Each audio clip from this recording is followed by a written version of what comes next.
வணக்கம். நியூஸ் ஃபர்ஸ்டின் பிரதான செய்தியில் முதலில் தலைப்புச் செய்திகள்.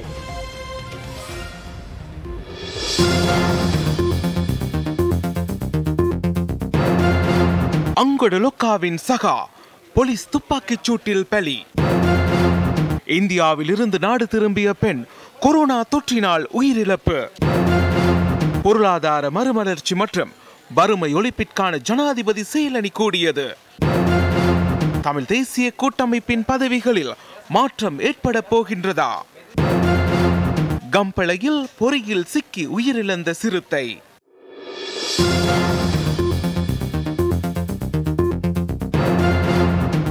இனி விரிவான செய்திகள். அங்கொடலொக்காவின் குழுவைச் சேர்ந்த முக்கிய நபரான சமியா என்றழைக்கப்படும் சமிந்த சந்தமால் எதிரி சூரிய போலீசாரின் துப்பாக்கிச் சூட்டில் உயிரிழந்துள்ளார். சமியா என்று அழைக்கப்படும் சமிந்த சந்தமால் மேல்மாகாண வடக்கு குற்றத்தடுப்பு பிரிவினரால் களனிமுல்ல பகுதியில் வைத்து நேற்று கைது செய்யப்பட்டார். கைது செய்யப்பட்ட சந்தேக நபர் கம்பகா போலீஸ் நிலையத்துக்கு நேற்று அழைத்து செல்லப்பட்ட போது போலீஸ் அதிகாரி ஒருவரின் துப்பாக்கியை பறிப்பதற்கு முயற்சித்ததாக போலீசார் கூறினர். அந்த சந்தர்ப்பத்தில் போலீசார் நடத்திய துப்பாக்கி பிரயோகத்தில் சந்தேக நபர் உயிரிழந்துள்ளார். 41 வயதான இந்த சந்தேக நபர் பாரியளவு ஹெரோயின் கடத்தலில் ஈடுபட்டவர் என போலீசார் தெரிவித்தனர். சம்பவம் இடம்பெற்ற இடத்துக்கு சட்ட வைத்திய அதிகாரி இன்று சென்றிருந்தார். களுத்துறையில் சிறைச்சாலை பஸ் மீது துப்பாக்கிச் சூடு நடத்தப்பட்டமை, கடுவெல நீதவான் நீதிமன்ற வளாகத்தில் இடம்பெற்ற துப்பாக்கிச் சூடு ஆகியன சமியா என்று அழைக்கப்படும் சமிந்த சந்தமால் எதிரி சூரியவினால் நடத்தப்பட்டவை என போலீசார் கூறினர். இதேவேளை சம்பவத்தில் காயமடைந்த போலீஸ் அதிகாரி கம்பஹா வைத்தியசாலையில் சிகிச்சை பெற்று வருகின்றார். இதேவேளை பாதாள உலக கோஷ்டியை சேர்ந்த வெள்ளை சாரங்க மற்றும் கொழும்புக்கு கஞ்சா கடத்தும் வலையமைப்பின் பிரதான 3 சந்தேக நபர்கள் துபாய்க்கு தப்பி செல்ல முற்பட்ட போது கொழும்பு குற்றத்தடுப்பு பிரிவினரால் கைது செய்யப்பட்டுள்ளனர். கடுநாய்க்கு சர்வதேச விமான நிலையத்தில் அவர்கள் கைது செய்யப்பட்டுள்ளனர். வெள்ளை சாரங்க என்று அழைக்கப்படும் கமகி சாரங்க பிரதீப் இலங்கைக்கு கேரள கஞ்சா கடத்தும் பிரதான நபர்களில் ஒருவர் என போலீசார் தெரிவித்தனர். அவர் முகத்துவாரத்தைச் சேர்ந்தவர் ஆவார். சந்தேக நபர் பல துப்பாக்கிச் சூட்டு சம்பவங்களுடன் தொடர்புடையவர் என போலீசார் குறிப்பிட்டனர். ஏனைய 3 சந்தேக நபர்களும் பல மில்லியன் ரூபாய் பெறுமதியான கஞ்சாவை கொழும்புக்கு விநியோகித்ததாக விசாரணைகளின் மூலம் தெரிய வந்துள்ளது. அவர்களில் வெள்ளம்பிட்டிய சேதவத்த பிரதேசத்தைச் சேர்ந்த ரணசிங்க ஆராய்ச்சிகே ஒஷார லக்மால் என்பவரும் அடங்குகின்றார். அவரும் இலங்கைக்கு கேரள கஞ்சா கடத்தும் பிரதான நபர்களில் ஒருவராவார். கனலுவ லியனகே புத்திக சஞ்சீவ என்பவர் மற்றைய சந்தேக நபராவார். அவர் வெள்ளம்பிட்டிய கொடுபிலஸ் பிரதேசத்தைச் சேர்ந்தவர் என்பதுடன் நீதிமன்றங்களில் விசாரிக்கப்படும் பல வழக்குகளில் இவர் சந்தேக நபராக பெயரிடப்பட்டுள்ளதாக போலீசார் தெரிவித்தனர். அங்குடலொக்காவின் அடியாட்களில் ஒருவரான இவரிடமிருந்து 29 லட்சம் ரூபாய்க்கு அதிக பணத்தையும் போலீசார் கைப்பற்றியுள்ளனர். கைது செய்யப்பட்ட 3 சந்தேக நபர்களில் வெள்ளம்பிட்டிய வெண்ணவத்த பிரதேசத்தைச் சேர்ந்த தாப்தீன் முகமது சூஃபீர் என்பவரும் அடங்குகின்றார்.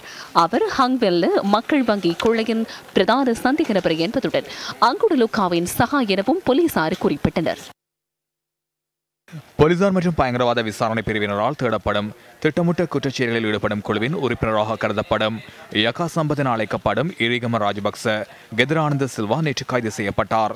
திட்டமிட்ட குற்றச்செயல் தடுப்பு, போதைப்பொருள் கடத்தல், சுற்றிவளைப்பு நடவடிக்கையில் நாடளாவிய ரீதியில் பாதுகாப்பு பிரிவினர் ஈடுபடுத்தப்பட்டுள்ளதன் பலனாக பத்ரமுல்ல சபுதிபுரவில் அவர் கைது செய்யப்பட்டார். திட்டமிட்ட குற்றச்செயல்களில் ஈடுபடும் குழுவாக கருதப்படும் கெவுமா குழுவின் உறுப்பினர் ஒருவர் களுத்துறையில் நேற்று கைது செய்யப்பட்டார். தியகம மஞ்சு என்பவரை கைது செய்யப்பட்டதுடன் அவரிடமிருந்து 9 கிராம் ஹெரோயின் கைப்பற்றப்பட்டதாக போலீசார் கூறினர்.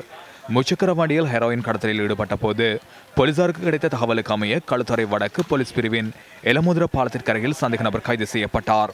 பனிப்பிட்டியவில் வைரம் கொள்ளையிடப்பட்ட சம்பவத்தின் முக்கிய சந்தேக நபரான அவர் நீதிமன்றத்தினால் பிணையில் விடுவிக்கப்பட்டவர் என போலீசார் தெரிவித்தனர். சந்தேக நபருடன் முச்சக்கர வண்டியில் இருந்த மற்றும் ஒரு கடத்தல்காரரும் கைது செய்யப்பட்டதுடன் அவரிடமிருந்து 1 கிராம் ஹெரோயின் கைப்பற்றப்பட்டது. இதேவேளை ரத்மலானை பெலைக்கடை சந்தையில் கேப் ஒன்றில் ஹெரோயின் கொண்டு சென்று கொண்டிருந்த போது 2 கைது செய்யப்பட்டுள்ளனர். சந்தேக நபர்களிடமிருந்து 11 கிராம் ஹெரோயின் கைப்பற்றப்பட்டுள்ளது. ரத்மலானை வல்லவத்த பிரதேசத்தை சேர்ந்த 24 மற்றும் 33 வயதான 2 கைது செய்யப்பட்டுள்ளனர். இதேவேளை ரத்மலானை பெலைக்கடை சந்தையில் கேப் ஒன்றில் ஹெரோயின் கொண்டு சென்று கொண்டிருந்த போது 2 கைது செய்யப்பட்டுள்ளனர். சந்தேக நபர்களிடமிருந்து 11 கிராம் ஹெரோயின் கைப்பற்றப்பட்டுள்ளது. இதேவேளை சட்டமாதிபர் தபுலடி லிவேரா மற்றும் போதைப்பொருள் ஒழிப்பு தொடர்பான ஐநா பிரதிநிதி ஆகியோருக்கு இடையிலான கலந்துரையாடல் நேற்று நடைபெற்றது. சட்டமாதிபரின் உத்தியோகபூர்வ இல்லத்தில் இந்த சந்திப்பு நடைபெற்றது. சர்வதேச போதைப்பொருள் சார்ந்த குற்றங்கள் மற்றும் பயங்கரவாதம் தொடர்பான ஐநாவின் நிபுணர் ஒருவரும் இந்த சந்திப்பில் கலந்து கொண்டிருந்ததாக சட்டமாதிபரின் ஒருங்கிணைப்பாளர் சட்டத்தரணி நிஷாரா ஜெயரத்ன கூறினார். එම සාකච්ඡාවල පසුබිම වූයේ කලාපීය වශයෙන් ජාත්‍යන්තර මත්ද්‍රව්‍ය ජාවාරම් பிராந்தியங்களுக்கு இடையில் காணப்படும் சர்வதேச போதைப்பொருள் வர்த்தகம் தொடர்பிலான குற்றங்கள் மற்றும் பயங்கரவாதம் தொடர்பில் எதிர்கொள்ளும் பிரச்சினைகள் தொடர்பில் இங்கு அவதானம் செலுத்தப்பட்டது. நாட்டிற்குள் இடம்பெறும் சர்வதேச குற்றங்களின் நிலை மற்றும் அதன் தாக்கம் தொடர்பில் இதன்போது சட்டமாதிபர் கவனம் செலுத்தினார். இந்த சந்திப்பு மிகவும் சிறப்பான முறையில் இடம்பெற்றது.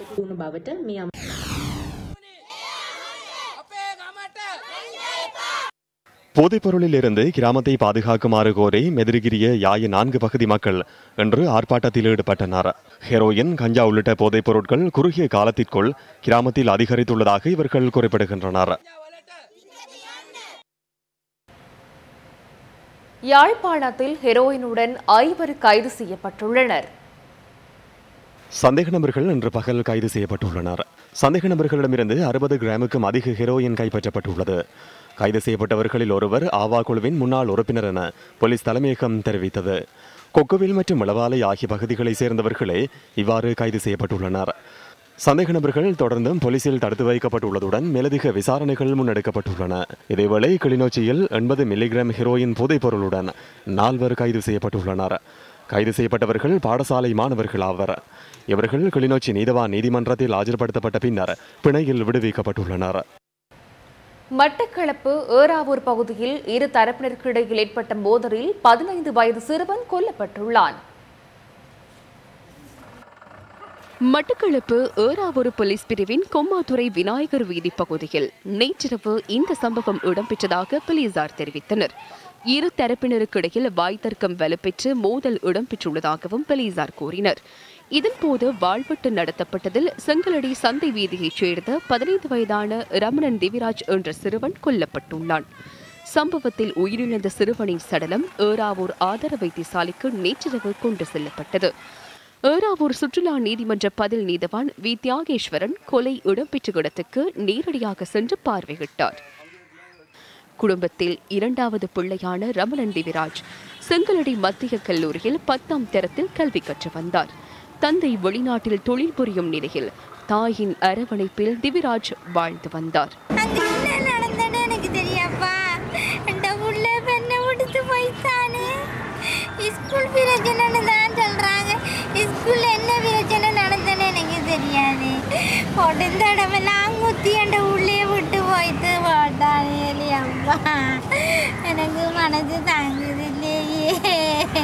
தாக்குதலுடன் தொடர்புடைய சந்தேக நபர்கள் தலைமறைவாகியுள்ளதுடன் அவர்களை கைது செய்வதற்கான நடவடிக்கைகள் முன்னெடுக்கப்பட்டுள்ளதாக போலீசார் குறிப்பிட்டனர்.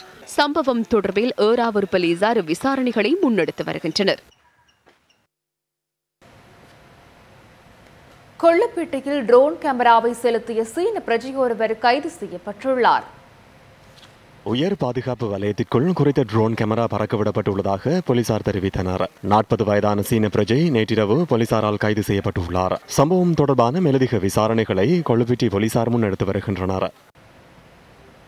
125வது அறநெறி பாடசாலை தேசிய தின நிகழ்வு இன்று ஹம்பாந்தோட்டை கசகல ரஜமகா விகாரையில் நடைபெற்றது.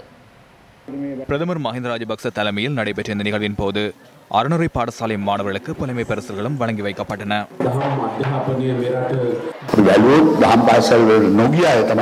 அறநெறி பாடசாலைகளுக்கு செல்லாதவர்களே அதிக அளவில் சிறையில் உள்ளனர்.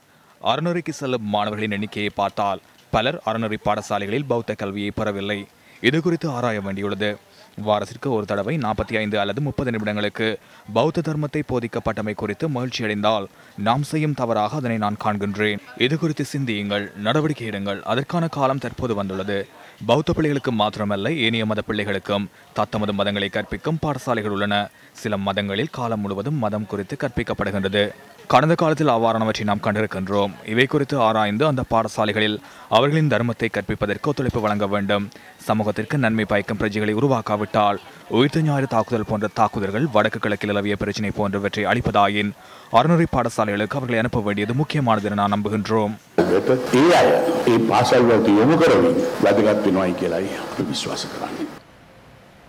வீண் விரயம் மற்றும் ஊழலை தடுத்து உயர் செயற்திறன் மிகு கொள்முதல் செயற்பாடு அவசியம் என பொருளாதார மறுமலர்ச்சி மற்றும் வறுமை ஒழிப்பு தொடர்பான ஜனாதிபதி செயலணியின் தலைவர் பெசில் ராஜபக்ச தெரிவித்துள்ளார். இலங்கை கணக்காய்வாளர் சேவை சங்கத்திற்கும் பொருளாதார மறுமலர்ச்சி மற்றும் வறுமை ஒழிப்பு தொடர்பான ஜனாதிபதி செயலணிக்கும் இடையிலான கலந்துரையாடல் நேற்று அலரி மாளிகையில் நடைபெற்றது.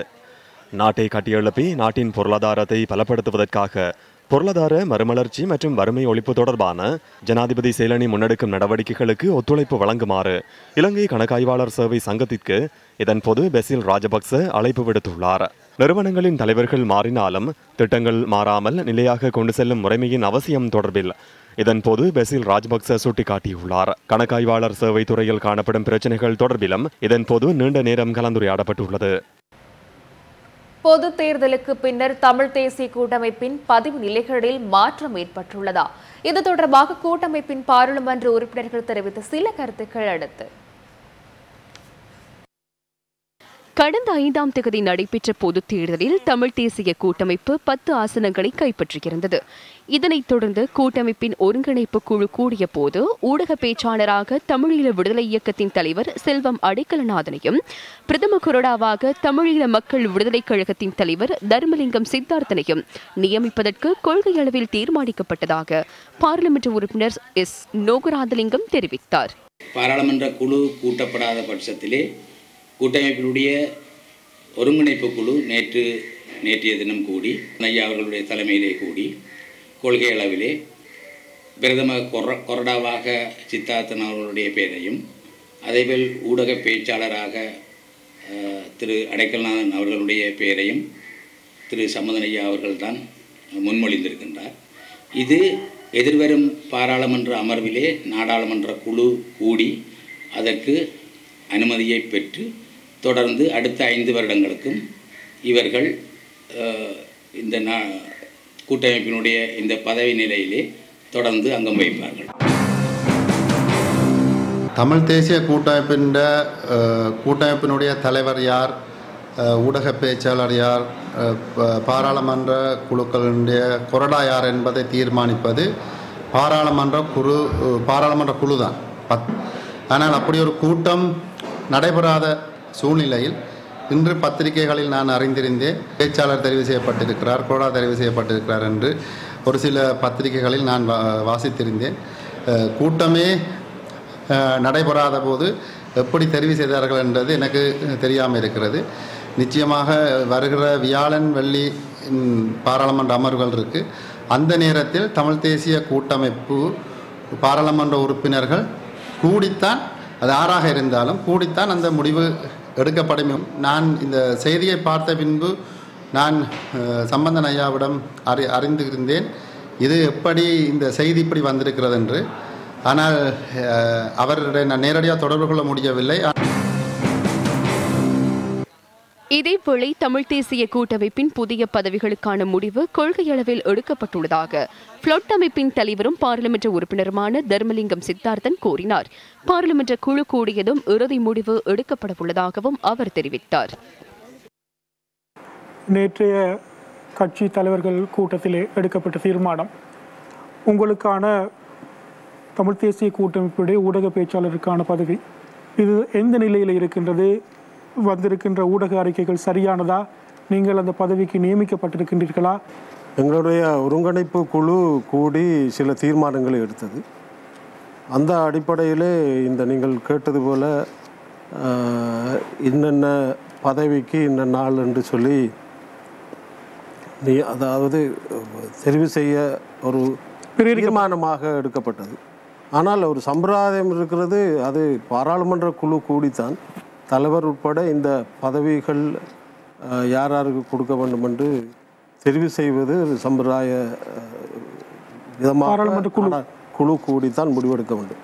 ஆகவே தெரிவென்பது அது உத்தியோகபூர்வமாக அந்த பதவிகள் கிடைப்பதாக இருந்தால் அது நாடாளுமன்ற குழு கூடித்தான் அந்த பதவிகளை உத்தியோகபூர்வமாக பெற முடியும். இது ஒரு தீர்மானமாக எடுக்கப்பட்டிருக்க ஒழிய இது ஒரு பதவி தரப்பட்ட விடயமாக இப்பொழுது அதை சொல்ல முடியாது.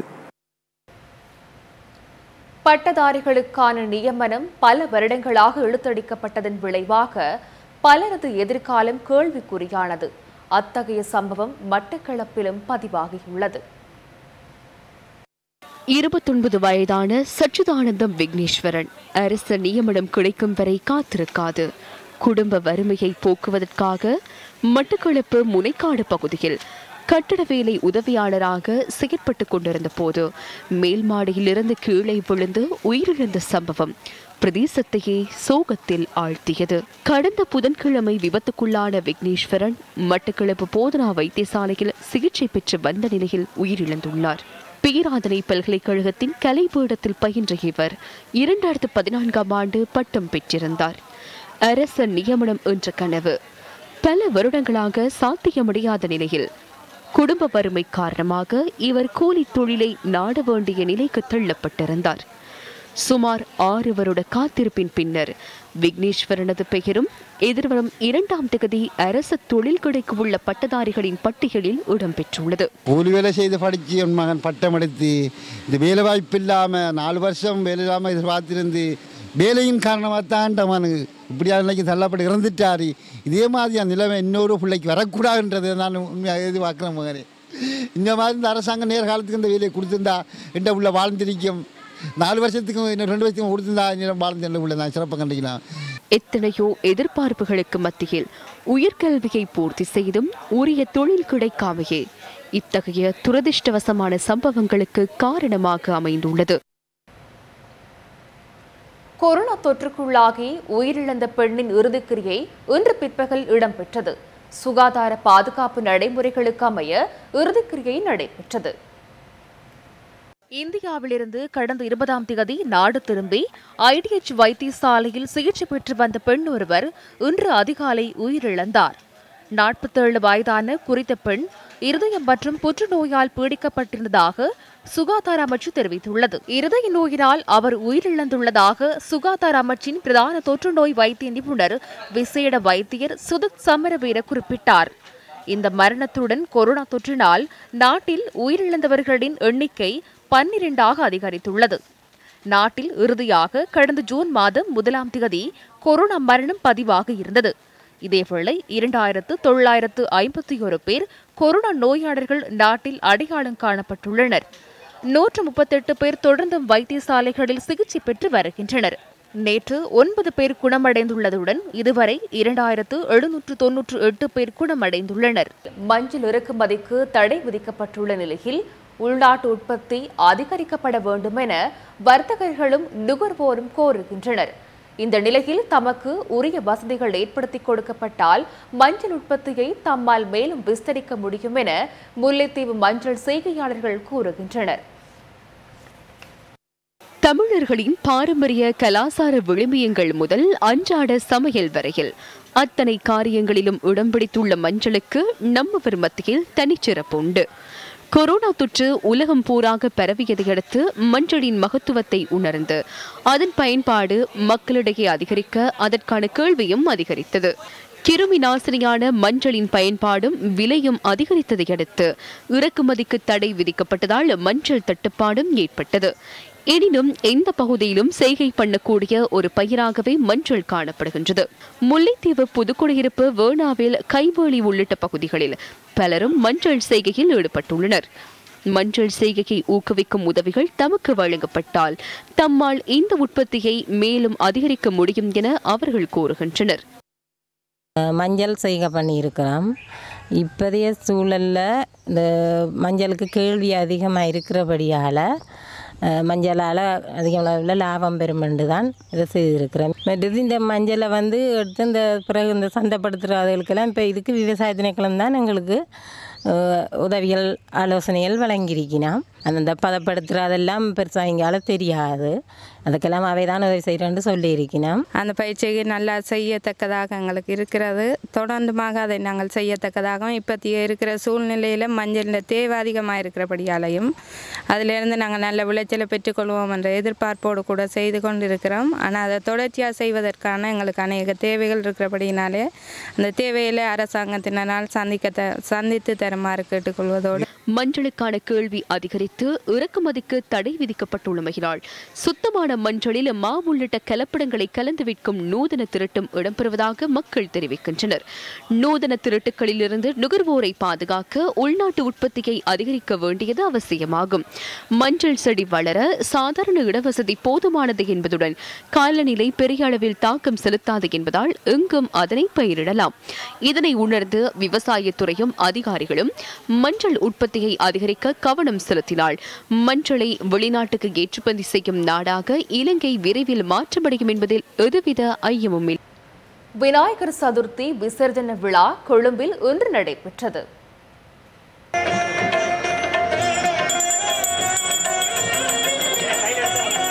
கொழும்பின் பல இடங்களில் விநாயகர் சதுர்த்தியை முன்னிட்டு அமைக்கப்பட்டிருந்த விநாயகர் பெருமானின் சிலைகள் இன்று செட்டியார் திரு முத்து விநாயகர் பெருமான் ஆலயத்திற்கு அருகே எழுந்தருள செய்யப்பட்டன. பின்னர் அங்கிருந்து ஆரம்பமான விநாயகர் சிலை ஊர்வலம் காக்கிதீவு கடற்கரையை சென்றடைந்ததும் விசர்ஜன உற்சவம் நடைபெற்றது.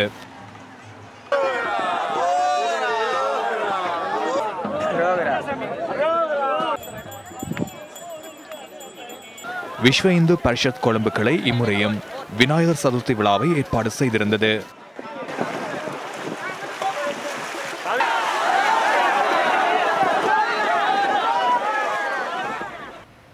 அரசியலமைப்பு மற்றும் தேர்தல் முறையில் ஏற்படுத்தப்படவுள்ள திருத்தங்கள் சிறுபான்மை மக்களை பாதிக்காத வகையில் அமைய வேண்டும் என பாராளுமன்ற உறுப்பினர் எம் வேலுக்குமார் வலியுறுத்தியுள்ளார். 3/2 பெரும்பான்மை என்ற அவர்களுடைய ஆணவம் எங்களுக்கு தெரிவதாக இருக்கின்றது. ஜனாதிபதியினது கொள்கை பிரகடன உரையிலே 19வது திருத்தம் நீக்கப்படும் என்பது, புதிய அரசியலமைப்பு கொண்டு வரப்படும் என்பது, தேர்தல் முறைமை மாற்றப்படும் என்பதை அழுத்தமாக கூறியிருக்கின்றார். தமிழ் முஸ்லிம் சமூகமானது தன்னுடைய அரசியல் உரிமையை, அரசியல் இருப்பை காத்துக்கொள்ள முடியுமா அல்லது அது ஒரு கேள்விக்குறியாகுமா என்பது இதிலேயே எங்களுக்கு இருக்கக்கூடிய பிரச்சனையாக இருக்கின்றது என்பதனை கூற வேண்டும். இந்த 9வது பாராளுமன்றத்திலே எங்களுக்கு சவால் மிக்க விடயமாக அமையப்போவது எந்த புதிய அரசியல் அமைப்பு, அதே போல தேர்தல் முறையிலான மாற்றம். தமிழ் முஸ்லிம் சமூகத்திற்கு, சிறுபான்மை சமூகத்திற்கு அவர்களுடைய அரசியல் இருப்பு தொடர்பாக ஏதேனும் பாதிப்புகள் ஏற்படுமாக இருந்தால் அதற்கெதிராக நாங்கள் எழுந்து நிற்க தயாராக இருக்கின்றோம், போராட தயாராக இருக்கின்றோம். ஈழ மக்கள் ஜனநாயக கட்சியில் பொது தேர்தலில் போட்டியிட்டு வெற்றி பெற்ற குலசிங்கம் திலீபன் செட்டிக்குளம் மெனிக் ஃபார்ம் சந்தையில் ஆதரவாளர்களை சந்தித்து நன்றி தெரிவித்தார். எங்க போனாலும் இந்த காணி உறுதி பிரச்சனை, அப்ப இந்த பிரச்சனைகள் முதல் தீர்க்கப்பட வேண்டும். இந்த வயல்காணி பிரச்சனைகள் மக்கள்கிட்ட கையளிக்கணும். இங்க இருக்கக்கூடிய மருத்துவமனைகள்ல மருத்துவர் தாதியோட பற்றாக்குறை, அந்த நிலைமைகள் மாற்றப்பட வேண்டும். மாத்துவன் குறிப்பாக பாடசாலைகள் மூடப்பட்டு கொண்டு வருது. ஜனாதிபதி விசேட பிரதிநிதிட்ட முன்வச்ச நாங்கள் எங்களோட கௌரவ ஜனாதிபதி ராஜாங்க உரையில் நீங்கள் பார்க்கலாம். அதில் நாங்கள் சொன்ன விடயங்கள் அவ்வளவு முன்வைக்கப்பட்டிருக்கு. தமிழ் அமைச்சர் சொன்ன விஷயத்தை தான் நாங்கள் ஏற்றுக்கொண்டிருக்கு. அப்போ இந்த அரசாங்கம் எங்களோட அமைச்சருக்கு எவ்வளவு தூரம் முக்கியத்துவம் கொடுக்குறாங்கன்றதை நீங்கள் உணர்ந்து கொள்ளுங்க. மட்டக்களப்பு சித்தாண்டி பகுதியில் 1990ஆம் ஆண்டு இராணுவத்தினரின் சுற்றிவளைப்பில் காணாமலாக்கப்பட்டவர்களின் நினைவேந்தல் இன்று இடம்பெற்றது. சித்தாண்டி சித்ரவேலாயுத சுவாமி ஆலயம் ஒன்றில் இதன் பொது நினைவேந்தல் முன்னெடுக்கப்பட்டது. மட்டக்களப்பு மாவட்ட காணாமலாக்கப்பட்ட உறவுகளின் சங்க தலைவி அமரநாயகி தலைமையில் நினைவேந்தல் முன்னெடுக்கப்பட்டது. இந்த நினைவேந்தலில் காணாமலாக்கப்பட்டவர்களின் உறவினர்கள் மற்றும் தமிழ் தேசிய கூட்டமைப்பின் உறுப்பினர்களும் கலந்து கொண்டிருந்தனர். சித்தாண்டி சித்ரவேலாயுத சுவாமி ஆலயத்தில் வழிபாடுகள் இடம்பெற்றதன் பின்னர் காணாமலாக்கப்பட்டவருக்காக 1 நிமிட அகவணக்கம் செலுத்தப்பட்டது. 8ஆம் மாதம் 21ஆம் தேதி இராணுவம் சுற்றி வளைச்சி அதுக்கு முதல் 3 தரம் பிடிச்சி 15 பேர் ஒரு தரம், 9 பேர் ஒரு தரம், பூசகர் ஒரு ஆள். 3வது ரவுண்டப்பிலான அவரை பிடிச்சேன். 4வது ரவுண்டப்பில் எங்கட பிள்ளைகள் 37 பேர் ஒன்றா கொண்டு போனவிய. பின்னால் கத்தி போகிற நேரத்தில் அடித்து உதச்சி எங்களுக்கு இவ்வளவோ அவதிப்பட்டு அண்டு நைந்து இன்றளவும் நாங்கள் தேடி கத்தி குளறி போகாத இடமெல்லாம் போய் அமெரிக்கன்கிட்ட நான் போட்ட போலீஸ் ரிப்போர்ட்டும் இந்த சர்வதேச செஞ்சில் வச்சவங்க மூலமாக நான் காட்டினேன். இது முழு ஆதாரமும் எனக்கிட்ட இருக்கு. சிறுவர்கள், இளைஞர்கள் மற்றும் ஏனையவர்கள் கைது செய்யப்பட்டு காணாமலாக்கப்பட்டுள்ளார்கள். இவர்கள் சம்பந்தமாக கடந்த 31 வருடங்களாக எந்தவித ஒரு முடிவும் இல்லாத வண்ணம் நாங்கள் அவர்களை இந்த இடத்திலே வேண்டி நிற்கின்றோம். 1000 ஆணைக்குழுக்களை கொண்டு வந்தாலும் அதனூடாக எங்களுக்கு எந்த ஒரு தீர்வும் கிடைக்கப் போவதில்லை, கிடைக்கவும் இல்லை. இலங்கையை ஆளுகின்ற 2 பேரினவாத அரசாங்க காலத்திலும் இவ்வாறான கடத்தல்கள் நடைபெற்றிருக்கிறது, காணாமலாக்கல் நிகழ்வுகள் நடைபெற்றிருக்கிறது. ஆனால் இந்த துன்பியலுக்கான முடிவு இதுவரை யாராலும் கிடைக்கப்பெறவில்லை. நீதிமன்றத்தின் மூலம் குற்றவாளியாக தீர்க்கப்பட்டவர்களை கூட விடுதலையாக்கி உயர் பதவிகளை வழங்கியிருக்கின்ற சம்பவங்களை நாங்கள் இந்த அரசாங்க காலத்திலே காண்கின்றோம். இந்த காணாமலாக்கப்பட்ட எங்களது உறவுகள் சார்பாக இந்த அரசாங்கம் சரியான முடிவு எடுக்கும் என்று நாங்கள் எதிர்பார்க்க முடியாத சூழலில் இருக்கின்றது. ஆனாலும் சர்வதேசம் இதிலே கவனம் செலுத்த வேண்டும். ஆட்சி பொறுப்பை ஏற்றிருக்கின்ற அரசாங்கம் அந்த விடயத்தை கைகழுவி விடுகின்ற விதமாகத்தான் கதைத்து கொண்டிருக்கிறார்கள். பொறுப்புள்ள சில அரசியல்வாதிகள் காணாமல் போனவர்களை மண்ணை தோண்டி கண்டுபிடியுங்கள் என்ற வகையிலே அலட்சியமாக சொல்லிக் கொண்டிருக்கிறார்கள்.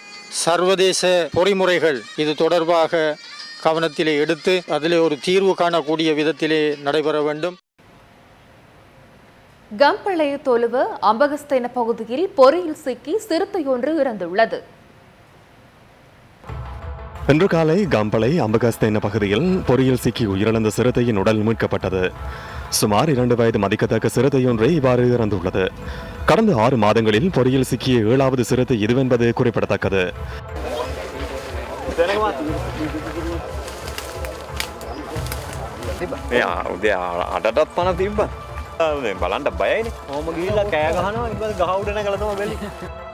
இதில் 5 சிறுத்தைகள் இறந்ததாக அதிகாரிகள் கூறுகின்றனர். இதேவேளை கம்பளை நகருக்கு அருகில் உள்ள சாகிரா தேசிய பாடசாலை மற்றும் கம்பளை முஸ்லிம் வித்தியாலய மைதானத்திற்கு அருகில் சிறுத்தையொன்று நடமாடுவதை இன்று முற்பகல் மக்கள் கண்டுள்ளனர்.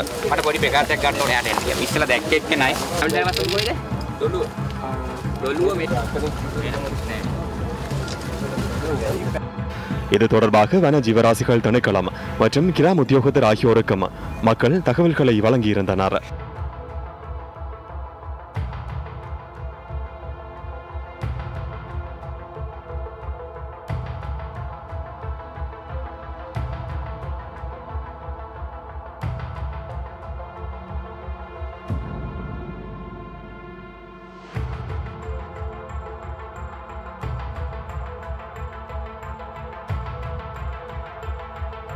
අඩුකර කොටෙක් සැරසන බව අද දින ක්‍රීඩාපිටිය අසල සැරසනවා ප්‍රදේශවාසීන් දෙක ඇත. මේ පිළිබඳව අවධානයෙන් සිටින නිසා ලිඛිතවත් සියලු දෙනාම නිවාසවලට ගමී සිටින නිසා දන්වමි.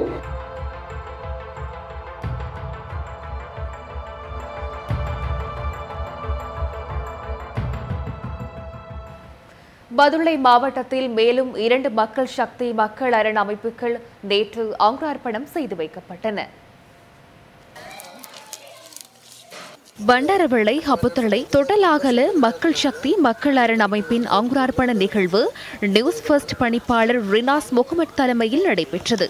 மக்கள் சக்தி மக்கள் அரண் அமைப்பிற்கான தலைவர், செயலாளர், பொருளாளர் ஆகியோர் இதன்போது அங்கத்தவர்களால் ஏகமனதாக தெரிவு செய்யப்பட்டனர். தமது பிரதேசத்தில் நிலவும் பொது பிரச்சினைகள் தொடர்பில் மக்கள் சக்தி குழுவினர் இதன்போது கலந்துரையாடலில் ஈடுபட்டனர். அந்த மக்கள் சக்தியோடு சேர்ந்து இப்படி அபிவிருத்தி வேலை திட்டங்கள் செய்கிறதுக்கு எங்களோட இணைஞ்சிருக்காங்க. அதே மாதிரி நாங்களும் அவங்களோட இணைஞ்சு இன்னும் வரப்போகிற காலத்தில் அவங்களோட சேர்ந்தே நாங்கள் நல்ல ஒரு அபிவிருத்தியை நாங்கள் உருவாக்கணும்னு சொல்லி தீர்மானித்து இருக்கிறோம். இதேவேளை பண்டாரவளை நாயபெத்த மக்கள் சக்தி மக்கள் அரண் அமைப்பும் நேற்று அங்குரார்ப்பணம் செய்யப்பட்டது. நியூஸ் ஃபர்ஸ்ட் செய்தியாளரின் ஒருங்கிணைப்பில் இந்த நிகழ்வு நடைபெற்றது. மக்கள் சக்தி மக்கள் அரணின் தலைவர், செயலாளர் மற்றும் பொருளாளர் ஆகியோரின் தெரிவை அடுத்து பிரதேசத்தில் நிலவும் பிரச்சினைகள் தொடர்பில் நியூஸ் ஃபர்ஸ்ட் குழுவினர் கேட்டறிந்து கொண்டனர். அமெரிக்க மாநிலமான கலிபோர்னியாவில் ஏற்பட்டுள்ள காட்டுத் தீயை பேரிடர் நிலைமையாக அமெரிக்க ஜனாதிபதி டொனால்ட் ட்ரம்ப் பிரகடனப்படுத்தியுள்ளார். அத்துடன் பாதிக்கப்பட்டவர்களுக்கு நிவாரணம் வழங்கவும் அவர் உத்தரவிட்டுள்ளார். 8 மணி பிரதான செய்தி முடிவடைகின்றது. வணக்கம்.